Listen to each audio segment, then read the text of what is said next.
تسلیما اللهم صل على سيدنا ومولانا محمد وعلى آل سيدنا ومولانا محمد وبارك وسلم مولاي صل وسلم دائما ابدا على حبيبك خير الخلق كلهم منزه عن شريك في محاسنه فجوهر الحسن فيه غير منقسم۔ اللہ تبارک و تعالی جل جلالہ و عم نوالہ کی حمد و ثنا اور حضور سرور کونین سید الانبیاء امام الانبیاء احمد مجتبیٰ جناب محمد مصطفیٰ صلی اللہ علیہ وسلم کے دربار گوہربار میں ہدیہ درود و سلام عرض کرنے کے بعد دعا ہے رب کائنات ہم سب کا یہاں مل بیٹھنا اپنی بارگاہ میں قبول و منظور فرمائے۔ حاضرین محترم، آج کے جمعۃ المبارک کے موقع پر بیٹیوں کی عظمت کے حوالے سے اور ان کی فضیلت کے حوالے سے چند باتیں عرض کروں گا۔ دعا ہے رب کائنات مجھے حق اور سچ عرض کرنے کی توفیق عطا فرمائے۔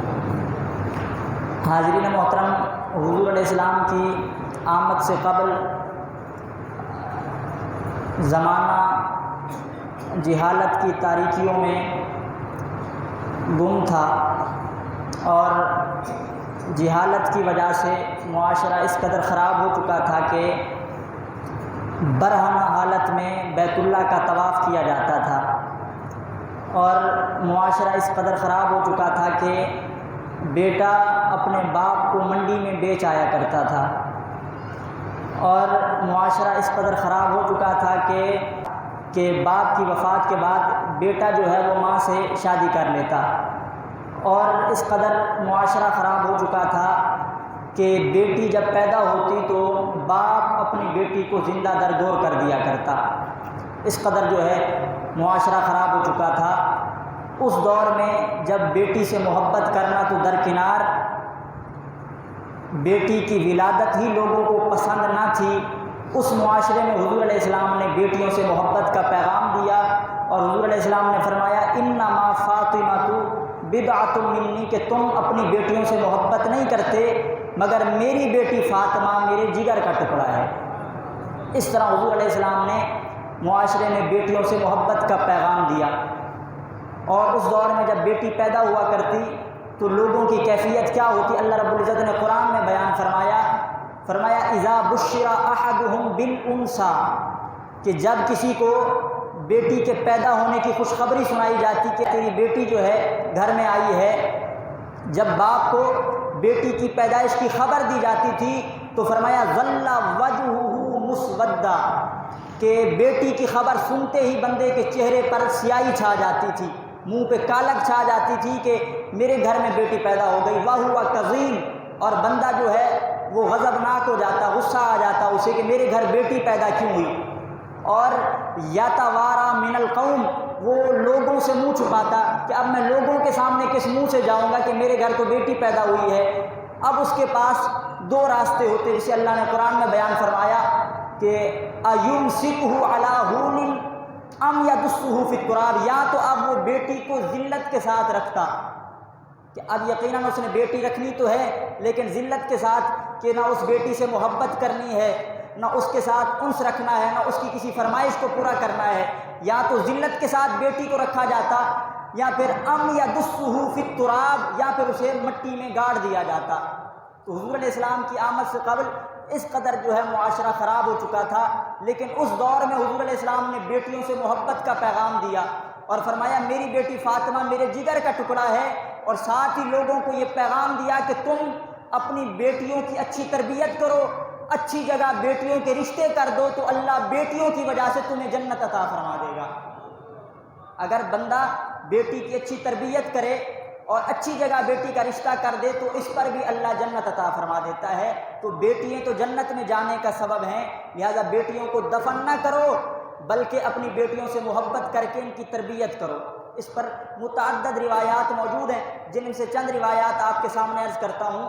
حضور علیہ السلام نے ارشاد فرمایا کہ جس بندے کو اللہ 3 بیٹیاں عطا فرمائے. اب یہ ساری روایات غور سے سنیے گا. حضور علیہ السلام فرماتے ہیں کہ اللہ رب العزت جس شخص کو 3 بیٹیاں عطا فرمائے اور وہ بندہ اپنی ان تینوں بیٹیوں کی اچھی تربیت کرے اور پھر اچھی جگہ ان کا رشتہ کر دے, تو اللہ ان 3 بیٹیوں کی اچھی تربیت اور اچھی جگہ ان کا رشتہ کروانے کی وجہ سے والد کی بخشش فرما دیتا ہے. اللہ رب العزت اس والد کو جنت عطا فرمائے گا اگر اس نے اچھی تربیت کی. اب کتنی بیٹیوں کا حضور علیہ السلام نے ذکر فرمایا؟ 3 بیٹیوں کا, جس نے 3 بیٹیوں کی اچھی تربیت کی. اب ایک صحابی کھڑے ہوتے ہیں, عرض کرتے ہیں یا رسول اللہ اگر کسی کی 2 بیٹیاں ہوں تو اس کا کیا معاملہ ہے؟ اگر کسی کو اللہ نے 2 بیٹیاں دی ہوں تو اس کا کیا معاملہ ہے؟ اب ذرا یہاں آپ غور فرمائیں کہ وہ معاشرہ جہاں ایک بیٹی کی پیدائش بھی معیوب سمجھی جاتی تھی, ایک بیٹی کی پیدائش بھی جو ہے لوگوں کو پسند نہیں تھی, لیکن جب حضور علیہ السلام نے تربیت فرمانا شروع کی اور تربیت پر اجر کا بتایا کہ اگر تم اچھی تربیت کرو گے جنت ملے گی, اور فرمایا 3 بیٹیوں کی تربیت کرو اللہ جنت عطا فرمائے گا, تو اب وہ لوگ جن کی 2 بیٹیاں ہیں وہ عرض کرتے ہیں رسول اللہ اگر 2 بیٹیاں ہوں تو ہمارا کیا ہوگا؟ گویا آج وہ لوگ جو بیٹی کی پیدائش کو پسند نہیں کرتے تھے آج وہ بھی حسرت کر رہے ہیں کاش کہ ہماری 3 بیٹیاں ہوتی, ہم تینوں کی تربیت کر کے جنت میں چلے جاتے. یا رسول اللہ اگر 2 بیٹیاں ہوں تو کیا ہوگا؟ تو حضور علیہ السلام نے فرمایا اگر 2 بیٹیوں کی اچھی تربیت کرو اور اچھی جگہ بیٹیوں کا رشتہ کر دو, اللہ 2 بیٹیوں کی وجہ سے بھی والدین کی بخشش فرما دیتا ہے. اب ایک صحابی کھڑے ہو کر عرض کرتے ہیں یا رسول اللہ یہ ارشاد فرمائیں اگر کسی کی 1 بیٹی ہو تو اس کا معاملہ کیا ہے؟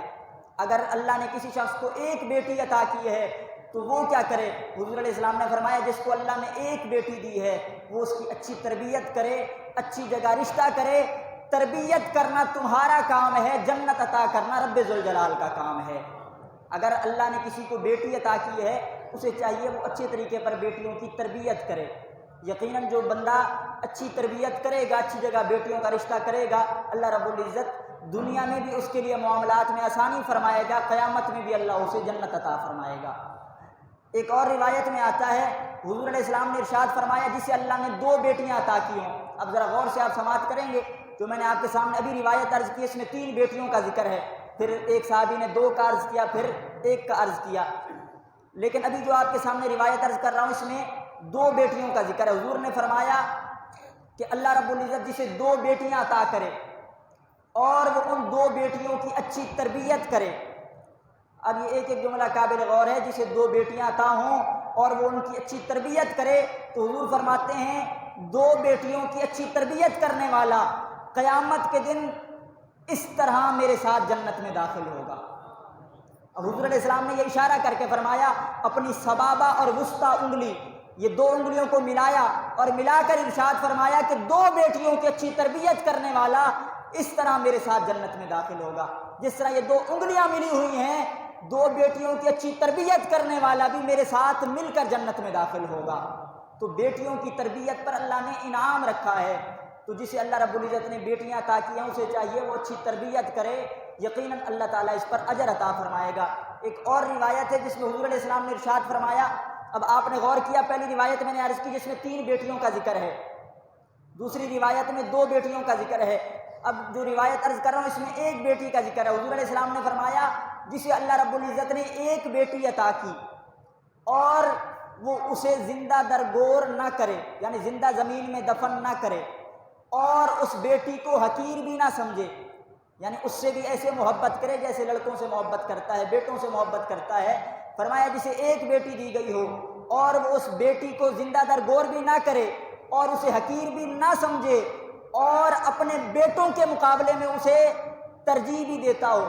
ایسا نہ ہو کہ لڑکوں کو اس کے مقابلے میں زیادہ ترجیح دیتا ہو, جب تحفہ دینے کی بات آئے بیٹوں کو اچھے تحفے دیتا ہو, بیٹی کو تحفہ نہ دیتا ہو. جب محبت کی بات آئے بیٹوں سے محبت کرتا ہو, بیٹیوں سے محبت نہ کرتا ہو, تو بیٹوں کو بیٹی پر ترجیح دینے والا بھی نہ ہو, اولاد کے معاملے میں عدل کرنے والا ہو. جیسے بیٹوں سے محبت کرتا ہے ایسے ہی بیٹی سے محبت کرتا ہو. تو اب ذرا غور فرمائیں جسے 1 بیٹی دی گئی ہو اور وہ اسے زندہ درگور بھی نہ کرے, حقیر بھی نہ جانے, اور اسے بھی ایسے ہی پرورش کرے جیسے اپنے بیٹوں کی پرورش کر رہا ہے, ایسے محبت کرے جیسے بیٹوں سے محبت کر رہا ہے، تو حضور فرماتے ہیں اس ایک بیٹی کے ساتھ اچھا سلوک کرنے کی وجہ سے بھی اللہ والدین کی بخشش فرما دیتا ہے۔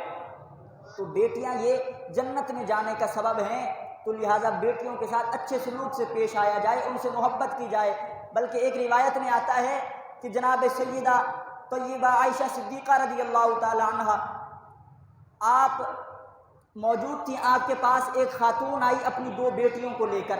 خاتون اپنی 2 بیٹیوں کے ساتھ جناب سیدہ کی بارگاہ میں حاضر ہوئی، تو جناب سیدہ عائشہ صدیقہ رضی اللہ تعالی عنہ نے 3 کھجوریں عطا فرمائیں۔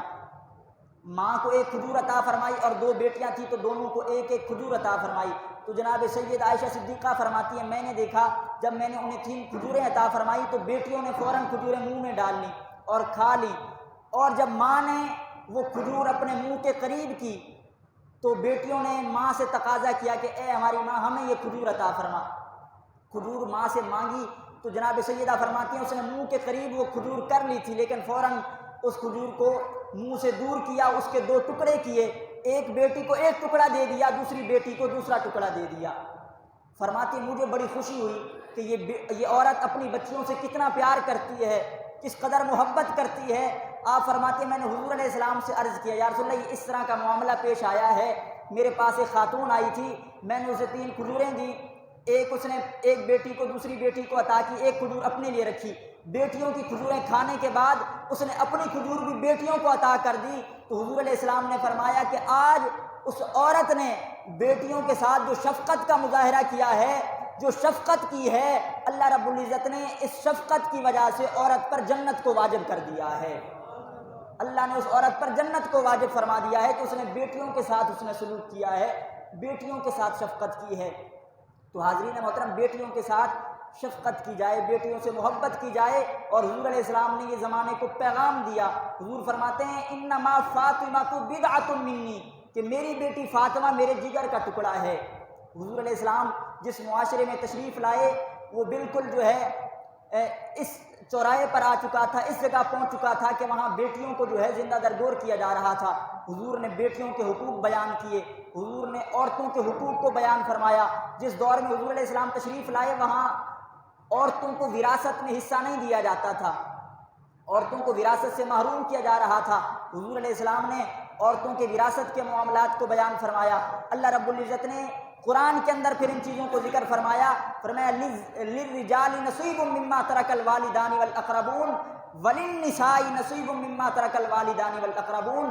جس طرح وراثت کے معاملات کے اندر بیٹوں کو حصہ دیا جاتا ہے، جس طرح وراثت کے معاملات میں مردوں کو حصہ دیا جاتا ہے، اسی طرح وراثت کے معاملات میں عورتوں کو بھی حصہ دیا جائے۔ جس طرح مردوں کو تم حصے دیتے ہو عورتوں کو بھی حصے دو، اور ان کے حصے شریعت نے بیان کر دیے ہیں کہ کسی کتنا حصہ دینا ہے۔ تو حضور علیہ السلام نے آ کر اس جہالت کے دور کو ختم فرمایا، عورتوں کے حقوق بیان فرمائے، بیٹیوں کے حقوق بیان فرمائے، اور پھر معاشرہ جو ہے وہ اصلاح کی طرف آیا، اور اس قدر اصلاح کی طرف آیا کہ اگر بیٹے کو اللہ کی نعمت کہا جاتا ہے تو پھر بیٹی کو آج اللہ کی رحمت کہا جاتا ہے۔ یہ آج بیٹیوں سے جو ہماری شفقت ہے، ہماری محبت ہے، یہ حضور علیہ السلام کی اصلاح کی وجہ سے، کہ حضور علیہ السلام نے آ کر معاشرے کی اصلاح فرمائی۔ لیکن جیسے جیسے زمانہ گزرتا جا رہا ہے، جیسے جیسے وقت گزرتا جا رہا ہے، پھر سے جہالت کے طریقے دوبارہ سے شروع ہو رہے ہیں، پھر سے جہالت کے طریقے شروع ہو رہے ہیں۔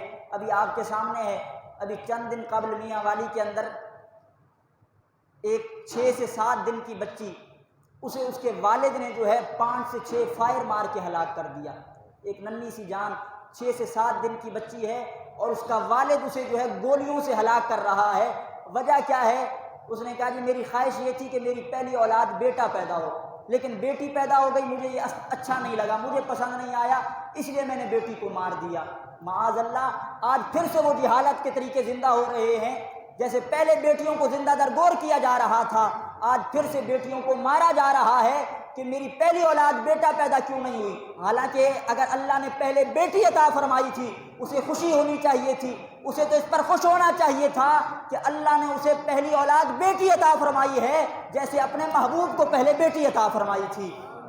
اللہ نے اپنے محبوب کو بھی پہلی اولاد بیٹی عطا فرمائی، اللہ نے تجھے بھی بیٹی عطا کی ہے، لیکن اس ظالم نے 6 دن سے 7 دن کی بچی کو 5 سے 6 فائر مار کے ہلاک کر دیا۔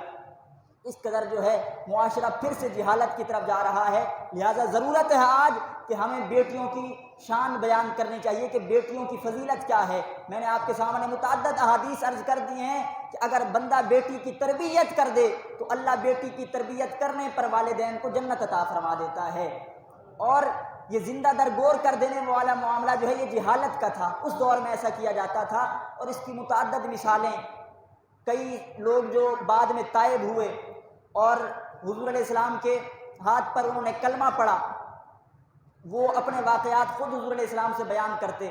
جناب فاروق اعظم رضی اللہ تعالیٰ عنہ، آپ کی روایت موجود ہے، جناب فاروق اعظم رضی اللہ تعالیٰ عنہ فرماتے ہیں کہ ایک قیس بن حازم، ابھی غور سے سنیے گا، قیس بن حازم نامی ایک شخص بارگاہ رسالت میں حاضر ہوا اور حاضر ہو کر عرض کرتا ہے، یا رسول اللہ میں نے دور جہالت میں اپنی 8 بیٹیوں کو زندہ درگور کر دیا تھا۔ اس قدر معاشرہ جو ہے وہ بگڑ چکا تھا۔ فرمایا 8 بیٹیوں کو میں نے زندہ درگور کر دیا، لیکن یا رسول اللہ آپ کی برکت سے اللہ نے مجھے یہ اصلاح عطا فرمائی ہے، میں ایمان لے آیا ہوں۔ اور حضور علیہ السلام نے اب فرمایا کہ جو ہو چکا ہے وہ ہو چکا ہے، لیکن آئندہ جس شخص نے ایسا جرم کیا اللہ اسے کبھی معاف نہیں فرمائے گا۔ بلکہ اللہ رب العزت نے قرآن پاک میں ارشاد فرمایا، اللہ رب العزت فرماتا ہے اذا الموءودۃ سئلت بأی ذنب قتلت، فرمایا اذا الموءودۃ سئلت، موعودہ کہا جاتا ہے اس بچی کو جسے زندہ دفن کر دیا گیا ہو۔ فرمایا اذا الموءودۃ سئلت، قیامت کے دن اس زندہ در کو گور کر دی جانے والی بچی سے اللہ سوال فرمائے گا، اس سے سوال کیا جائے گا بأی ذنب قتلت، کہ اسے کس جرم سے قتل کر دیا گیا، اس کا کیا جرم تھا، یہ تو ابھی پیدا ہوئی تھی، اسے کیوں قتل کر دیا گیا؟ فقط اس وجہ سے کہ بیٹا کیوں نہیں ہوا، بیٹی ہو گئی۔ حالانکہ آپ جانتے ہیں اللہ فرماتا ہے یہب لمن یشاء اناثا ویہب لمن یشاء الذکور، کہ یہ میری مرضی ہے، میں جسے چاہوں بیٹے عطا کر دیتا ہوں، جسے چاہوں بیٹیاں عطا کر دیتا ہوں۔ اس میں نہ تو بیوی کا قصور ہے نہ کسی شوہر کا قصور ہے، یہ تو اللہ کی مرضی ہے، وہ جسے چاہے بیٹے عطا کرے، جسے چاہے بیٹیاں عطا کرے۔ لیکن کیسے بدبخت لوگ ہیں جو اپنی بیٹیوں کو زندہ درگور کر دیتے ہیں، زندہ بیٹیوں کو قتل کر دیتے ہیں۔ حاضرین محترم، اب وہ قیس بن حازم کہتے ہیں یا رسول اللہ میں نے 8 بیٹیاں زندہ درگور کر دیں۔ حضور علیہ السلام نے فرمایا جو ہو گیا اب وہ ہو گیا، لیکن آئندہ جو ایسا جرم کرے گا اسے معاف نہیں کیا جائے گا۔ اور پھر حضور علیہ السلام نے حکم فرمایا کہ تم ایک ایک بیٹی کے بدلے میں ایک ایک غلام کو آزاد کرو۔ تم نے جو جرم کیا تھا اب اس کا کفارہ یہی ہے کہ تم ایک ایک غلام آزاد کرو۔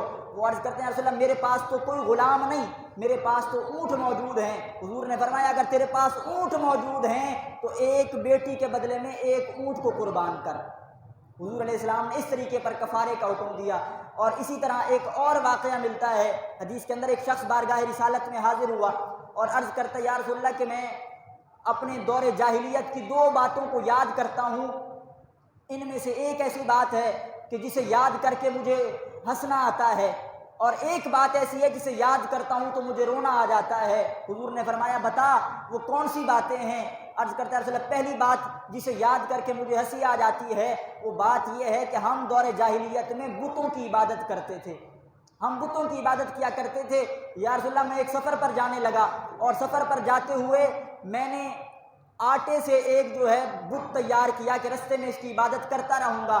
یا رسول اللہ میں اس بت کو اپنے ساتھ لے گیا اور رستے میں عبادت کرتا رہا۔ سفر طویل ہو گیا، سفر کے طویل ہونے کی وجہ سے ہمارے پاس کھانے پینے کا سامان ختم ہو گیا، تو وہ بت جسے میں پوجا کے لیے عبادت کے لیے لے کر گیا تھا، جب ہمارا ساز و سامان ختم ہوا تو میں نے اسے ہی گوند کر کھا لیا۔ جس کی عبادت کرتے تھے میں نے اسے ہی کھا لیا۔ اب مجھے ہنسی آتی ہے کہ ہم کس قدر پاگل تھے، ایسے کی پوجا کیا کرتے تھے، ایسے کی عبادت کیا کرتے تھے جو اپنے آپ کو ہم سے بچا ہی نہیں سکتا۔ آج بھی مجھے وہ واقعہ یاد آتا ہے تو ہنسی آ جاتی ہے۔ اور یا رسول اللہ وہ واقعہ جسے یاد کر کے میں روتا ہوں، واقعہ یہ کہ یا رسول اللہ میری ایک بیٹی تھی اور وہ باتیں کر لیا کرتی تھی۔ اب جو باتیں کر رہے یقیناً وہ 4 سے 5 سال کی بچی ہوگی۔ یا رسول اللہ وہ باتیں بھی کیا کرتی، اور جب بھی میں اسے کسی چیز کا حکم دیتا تو وہ فوراً میرے حکم کی تعمیل کرتی، اور وہ مجھے یا ابتا کہہ کر پکارتی، یا ابتا، اے میرے باپ، اے میرے والد، یا ابتا کہتی۔ لیکن یا رسول اللہ وہ معاشرہ ایسا تھا، وہاں بیٹی کی ولادت کو معیوب سمجھا جاتا تھا۔ مجھے بڑا یہ معیوب محسوس ہوتا تھا کہ میرے گھر میں بیٹی کیوں ہے۔ ایک دن میں اسے اپنے دوستوں سے ملانے کے بہانے گھر سے لے گیا، اور ہمارے گھر کے قریب یا رسول اللہ ایک کنواں تھا، اور میں نے اپنی بیٹی کو اس کنویں میں زندہ ڈال دیا، اور اس کا آخری جملہ جو اس کی زبان پر تھا وہ یہی تھا، یا ابتا، اے میرے باپ، اے میرے والد۔ یا رسول اللہ آج بھی جب میں اس منظر کو یاد کرتا ہوں، اس کیفیت کو یاد کرتا ہوں، اس کی آوازیں میرے کانوں میں گونجتی ہیں، میں اسے یاد کر کے روتا ہوں۔ جب حضور نے یہ واقعہ سنا تو حضور علیہ السلام کی چشمان مبارک جو ہے وہ اشک بہانے لگی۔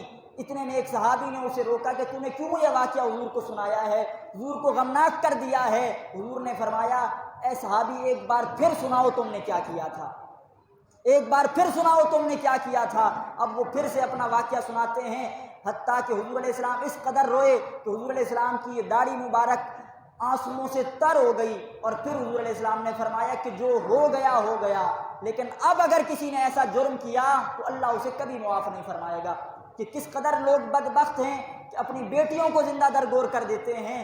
اور ایک شخص جس کا نام صعصع بن ناجیہ ہے، یہ حضور علیہ السلام کی بارگاہ میں حاضر ہوئے، عرض کرتے ہیں یا رسول اللہ کہ میں نے دور جاہلیت میں ایک نیکی کی تھی، میں نے پوچھنا یہ ہے کہ کیا اللہ مجھے اس نیکی کا اجر عطا فرمائے گا؟ میں نے ایک دور جاہلیت میں نیکی کی تھی، کیا مجھے اجر ملے گا؟ حضور نے فرمایا کون سی نیکی کی ہے، تجھے کون سی نیکی پر اجر چاہیے؟ اب یہ بات بڑی قابل غور ہے۔ اس نے کہا رسول اللہ میں نے دور جاہلیت میں ایک نیکی کی تھی۔ حضور نے فرمایا کیا نیکی تھی؟ اس نے عرض کیا رسول اللہ میں نے دور جاہلیت میں 360 بچیوں کو زندہ درگور ہونے سے بچا لیا تھا۔ 360 بچیوں کو زندہ درگور ہونے سے بچایا کہ جب کسی کا والد اسے زمین میں دفن کر رہا ہوتا تھا تو میں اس بیٹی کے بدلے اونٹ دے کر اس بیٹی کو بچا لیا کرتا تھا۔ میں نے 360 بچیوں کو زندہ درگور ہونے سے بچایا ہے، کیا مجھے بھی کوئی اجر ملے گا؟ تو حضور علیہ السلام نے بڑا پیارا جواب دیا۔ حضور نے فرمایا اگر تجھے ایمان نصیب ہوا ہے تو ان بیٹیوں کو بچانے کی وجہ سے نصیب ہوا ہے، اگر تجھے کلمے کی دولت اللہ نے نصیب فرمائی ہے تو یہ ان بیٹیوں کی وجہ سے ہے جنہیں تمہیں زندہ درگور ہونے سے بچایا تھا۔ تو حاضرین محترم، یہ تو جہالت کا طریقہ ہے کہ بیٹیوں کو زندہ درگور کیا جائے۔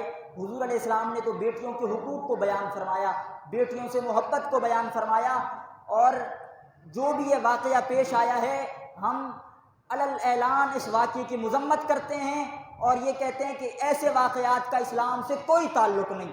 اسلام تو بیٹیوں کے حقوق بیان کرنے آیا ہے، نہ کہ بیٹیوں کو زندہ دفن کروانے کے لیے آیا ہے۔ اور کس قدر اسلام نے بیٹیوں کی محبت بیان فرمائی ہے، خدا کی قسم اگر باپ اور بیٹی کی محبت دیکھنی ہے تو پھر حضور علیہ السلام کی جناب سیدہ سے محبت دیکھو کہ کیا محبت تھی۔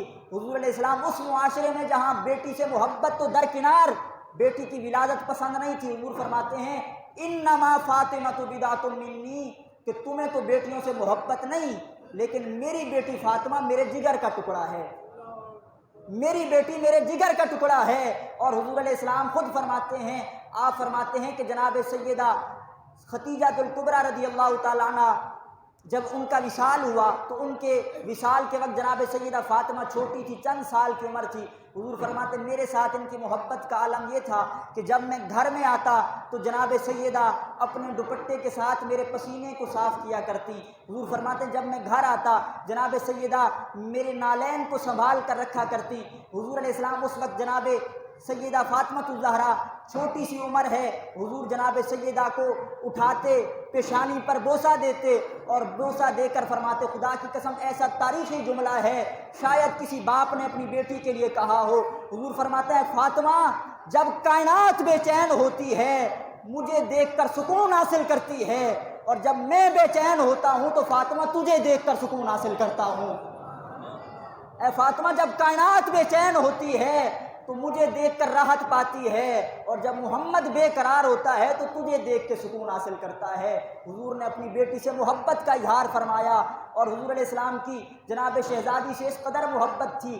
آپ جانتے ہیں جناب سیدہ فاطمہ الزہرا کے کئی القابات ہیں، آپ کا نام فاطمہ ہے، آپ کا لقب زہرا ہے، آپ کا لقب بطول ہے، اتنے القابات ہیں، لیکن حضور علیہ السلام جب جناب سیدہ کو بلایا کرتے، جناب سیدہ کو محبت سے اپنے پاس بلاتے تو فاطمہ کہہ کر نہیں بلایا کرتے تھے، زہرا کہہ کر نہیں بلایا کرتے، بطول کہہ کر نہیں بلایا کرتے۔ حضور جب بلاتے تو فرماتے ام ابیہا، ام ابیہا، ابیہا کا معنی سنیں گے تو آپ کو پتہ چلے گا حضور کتنی محبت کرتے تھے اور کیسے بیٹیوں کی محبت کا اظہار فرمایا۔ حضور فرماتے ابیہا، ابیہا کا مطلب ہوتا ہے اپنے باپ کی ماں، ابیہا اپنے بابا کی ماں۔ حضور علیہ السلام فرماتے ہیں اے اپنے باپ کی ماں یہاں آؤ، تو صحابہ عرض کرتے ہیں یا رسول اللہ یہ تو آپ کی بیٹی ہیں، آپ کی ماں تو نہیں، پھر آپ انہیں کیوں کہتے ہیں اپنے بابا کی ماں یہاں آؤ؟ تو حضور فرماتے ہیں یہ میری بیٹی ہے، لیکن میں اسے ابیہا اس لیے کہتا ہوں کہ جب جناب سیدہ خدیجہ کا وصال ہو گیا تھا، ان کے وصال کے بعد جناب سیدہ فاطمۃ الزہرا نے میرا خیال ایسے رکھا ہے جیسے ماں اپنے بیٹے کا خیال رکھتی ہے۔ جناب سیدہ نے میرا ایسے خیال رکھا ہے جیسے ماں بیٹے کا خیال رکھتی ہے۔ تو یہ باپ اور بیٹی کی ایک لازوال محبت ہے جو کہ آج ہمیں بتاتی ہے کہ اسلام نے کیسے بیٹیوں سے محبت کا حکم دیا۔ حاضرین محترم، آج جن گھروں میں حیا باقی ہے، جن والدین نے اپنی بچیوں کی تربیت کی ہے، اگر آج ان گھروں میں والد چلا جائے، اگر آج والد بیٹی کے گھر جاتا ہے تو جہاں حیا باقی ہے وہاں بیٹیاں کھڑے ہو کر اپنے والد کا استقبال کرتی ہیں۔ والد کا استقبال اگر بیٹی کھڑے ہو کر کرے یہ کمال نہیں، میرے آقا نے بیٹیوں سے محبت کا یہ انداز بھی بتایا کہ جب جناب سیدہ فاطمۃ الزہرا حضور کی بارگاہ میں تشریف لایا کرتی، میرے آقا کھڑے ہو کر اپنی شہزادی کا استقبال فرمایا کرتے، حضور کھڑے ہو کر جناب سیدہ کا استقبال فرماتے۔ حضور علیہ السلام جہاں خود جلوہ گر ہوا کرتے، جناب شہزادی کو اپنی جگہ پر بٹھاتے۔ حضور علیہ السلام نے اس طرح اپنی شہزادی سے محبت کی اور لوگوں کو بیٹیوں سے محبت کا پیغام دیا۔ جناب سیدہ فاطمۃ الزہرا رضی اللہ تعالیٰ عنہ اس قدر آپ سے محبت تھی کہ جب حضور علیہ السلام سفر پر تشریف لے جاتے، جب حضور سفر پر جانے لگتے تو سفر پر سب سے ملاقات کرتے، باری باری جاتے وقت سب سے رخصت ہوتے ہوئے جب سلام کرتے، ملاقات کرتے تو جاتے وقت سب سے آخر میں جناب سیدہ سے ملاقات کرتے، سب سے آخر میں اپنی شہزادی سے ملاقات کرتے، اور جب سفر سے واپس آیا کرتے تو سب سے پہلے اپنی شہزادی سے ملاقات کرتے۔ یہ حضور علیہ السلام کی محبت کا انداز تھا۔ اور پھر حضور نے تربیت بھی فرمائی، جہاں حضور نے محبت فرمائی وہاں شہزادی کی تربیت فرمائی، وہاں شہزادی کو کم پر گزارا کرنے کا بتایا، صبر کرنے کا بتایا۔ حضور علیہ السلام کے گھر میں کئی کئی دن تک فاقے ہوا کرتے، کئی کئی دن تک چولہا نہیں جلتا۔ جناب شہزادی سرور کونین حضرت فاطمۃ الزہرا نے عرض کیا بابا جان بھوک کی کافی شدت ہے، کافی بھوک لگ رہی ہے۔ تو حضور علیہ السلام نے اپنی شہزادی کی پشت پر ہاتھ رکھا اور ہاتھ رکھنے کے بعد رب سے دعا کیا مالک و مولا آئندہ میری شہزادی کو کبھی بھوک نہ ستائے، آئندہ کبھی بھوک نہ ستائے۔ جناب سیدہ فرماتی ہیں اس کے بعد ہمارے گھر میں فاقے رہا کرتے تھے لیکن کبھی مجھے بھوک کی شدت محسوس نہیں ہوئی۔ حضور نے اپنی بیٹی کو صبر کرنے کا بتایا، بلکہ یہاں تک آتا ہے کہ ایک مرتبہ حضور علیہ السلام گھر سے باہر تشریف لائے تو جناب فاروق اعظم اور صدیق اکبر موجود ہیں۔ حضور نے پوچھا کہ آپ یہاں کیا کر رہے ہیں؟ تو انہوں نے عرض کیا یا رسول اللہ کہ بھوک کی وجہ سے گھر میں بیٹھا ہی نہیں گیا ہم سے۔ یہ اسلام کا ابتدائی دور تھا، یہ وہ دور تھا کہ جب صحابہ کرام ایک کھجور کو چوس کر روزہ رکھا کرتے تھے اور پورا دن جہاد کرتے اور شام کو وہی کھجور چوس کر افطار کیا کرتے تھے۔ وہ غربت کا دور تھا۔ عرض کرتے ہیں رسول اللہ گھر میں کھانے کو کچھ نہیں تھا، بھوک نے ستایا تو اس وجہ سے گھر سے باہر آ گئے۔ حضور فرماتے ہیں جس طرح تم بھوک کی وجہ سے گھر نہیں رہ پائے، مجھے بھی بھوک نے گھر بیٹھنے نہیں دیا، میں بھی بھوک کی وجہ سے باہر آ گیا۔ اب حضور علیہ السلام اپنے ان دونوں ساتھیوں کو لے کر چل رہے تھے۔ جناب ابو ایوب انصاری رضی اللہ تعالیٰ عنہ آپ تشریف لے آئے کیونکہ آپ میزبان رسول ہیں۔ عرض کرتے ہیں رسول اللہ اگر آپ میرے گھر دعوت قبول فرما لیں تو یہ آپ کی کرم نوازی ہوگی۔ حضور نے فرمایا ٹھیک ہے تم کھانا تیار کرواؤ۔ انہوں نے گھر میں کھانا تیار کرنے کا حکم دیا۔ اتنے میں حضور علیہ السلام کے پاس کھجوریں لے آئے۔ حضور علیہ السلام کھجوریں تناول فرماتے رہے۔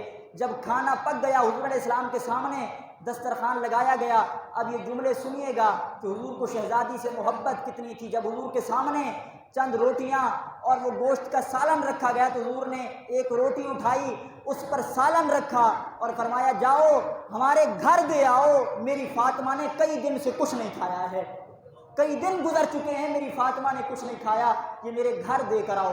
یہ عالم تھا، لیکن حضور نے تربیت فرمائی اپنی شہزادی کی، اور یہ تربیت کا اثر ہے کہ جب شہزادی کونین آپ جناب علی المرتضیٰ کے گھر میں جاتی ہیں تو وہاں کوئی تقاضا نہیں کرتی، کوئی مطالبہ نہیں کرتی، بلکہ وہاں عالم یہ ہے کہ ہیں حضور علیہ السلام کی شہزادی، لیکن چکی پیسنے کی بات آتی ہے تو اپنے ہاتھوں سے چکی پیس رہی ہیں، اور چکی پیس پیس کر آپ کے ہاتھوں پر چھالے بن جاتے ہیں، مگر شکوہ نہیں ہے زبان پر۔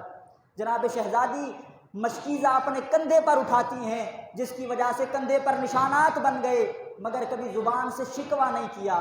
اور ایک مرتبہ ایک غزوے کے بعد جب کچھ خادمائیں اور کچھ غلام لائے گئے اور حضور صحابہ کو غلام دے رہے تھے، گھروں کی خدمت کے لیے خادمائیں دے رہے تھے، تو جناب سیدہ نے علی المرتضیٰ رضی اللہ تعالیٰ عنہ سے فرمایا، اے علی، آج بابا جان سب کو غلام اور خادمائیں دے رہے ہیں، تم جاؤ تاکہ ہمیں بھی کچھ کنیزیں عطا ہو جائیں، گھر کے کام کاج میں مدد ہو جائے گی۔ تو جناب علی المرتضیٰ رضی اللہ تعالیٰ عنہ جب شہزادی کونین کا یہ پیغام لے کر گئے کہ ہمیں بھی کوئی کنیز عطا فرمائیں خدمت کے لیے، تو حضور نے کیسے تربیت فرمائی؟ حضور نے فرمایا، اے علی، میں کنیز عطا کر دوں یا اس سے بہتر کا تمہیں بتا دوں؟ میں کنیز عطا کر دوں یا کچھ اس سے بہتر بتاؤں؟ علی المرتضیٰ عرض کرتے ہیں، رسول اللہ اس سے بھی بہتر عطا فرمائیں۔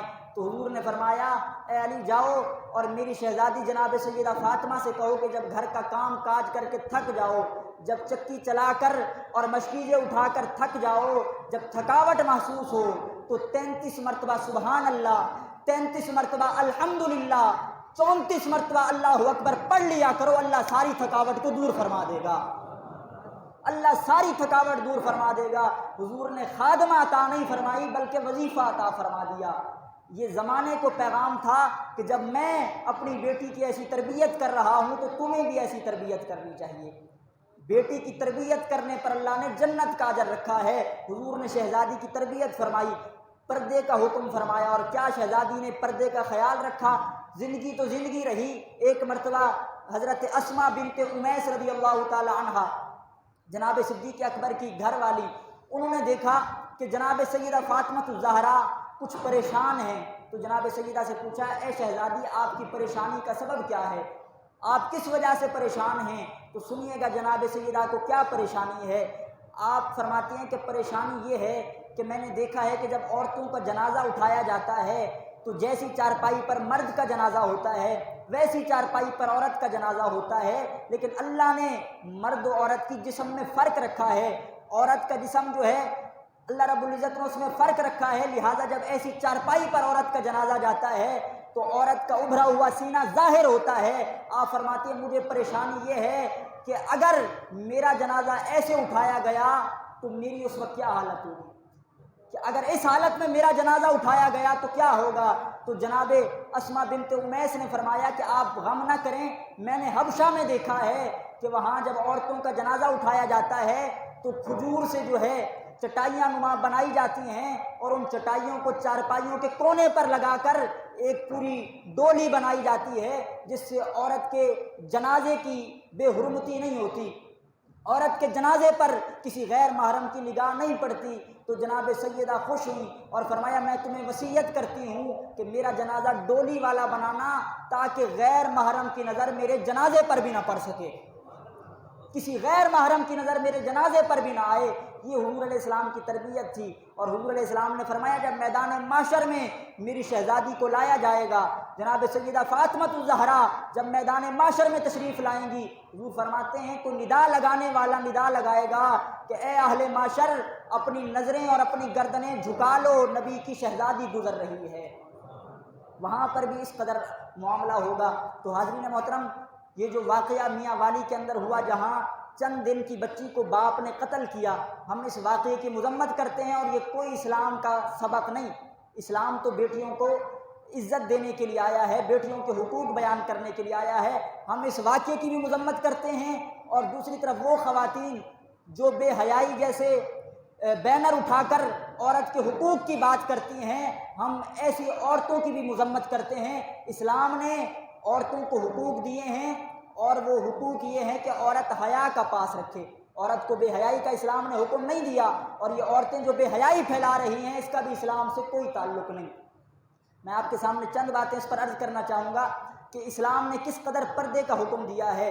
حاضرین محترم، حضور علیہ السلام کی بارگاہ میں چند عورتیں حاضر ہوئیں، انہوں نے عرض کیا، یا رسول اللہ، مرد جہاد کی وجہ سے ہم پر فضیلت لے گئے، مرد جہاد کرتے ہیں، ہم نمازیں تو پڑھ لیتی ہیں، روزہ رکھ لیتی ہیں، لیکن جہاد تو ہم نہیں کر سکتی، اور جہاد کی وجہ سے مرد ہم پر فضیلت لے گئے، یا رسول اللہ ہمیں کوئی ایسا عمل بتائیں کہ اللہ ہمیں بھی جہاد کا ثواب عطا کر دے، کوئی ایسا عمل بتائیں جس کے کرنے پر ہمیں جہاد کا ثواب حاصل ہو جائے۔ تو حضور علیہ السلام نے فرمایا تم چادر اور چار دیواری کے تقدس کو پامال نہ ہونے دو، تم اپنے پردے کی حفاظت کرو، تم گھر کی حفاظت کرو، تم اگر چار دیواری میں رہ کر پردے کی حفاظت کرو گی اللہ گھر بیٹھے ہی تمہیں جہاد کا ثواب عطا فرما دے گا۔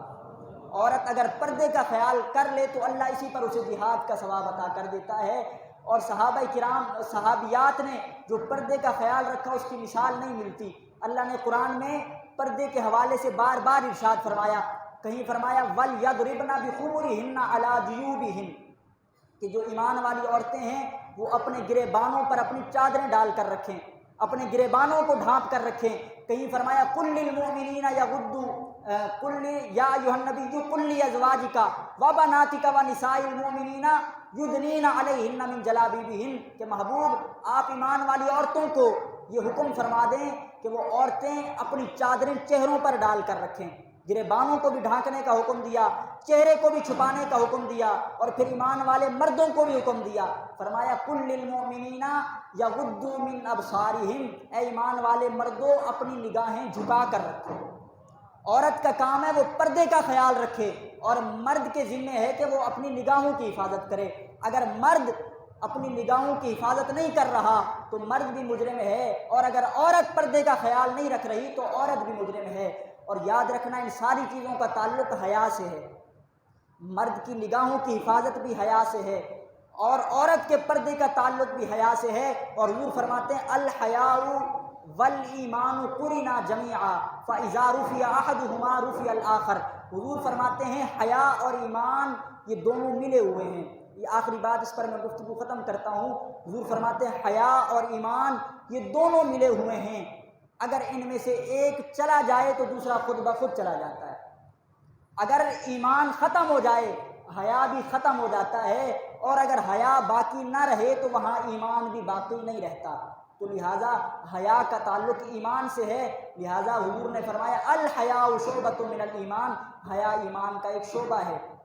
لہٰذا مردوں کو نگاہوں کی حفاظت کرنی چاہیے، عورت کو پردے کی حفاظت کرنی چاہیے۔ دعا ہے رب کائنات کی بارگاہ میں جو کچھ میں نے عرض کیا مالک اسے اپنی بارگاہ میں قبول و منظور فرمائے۔ وآخر دعوایا ان الحمد للہ رب العالمین۔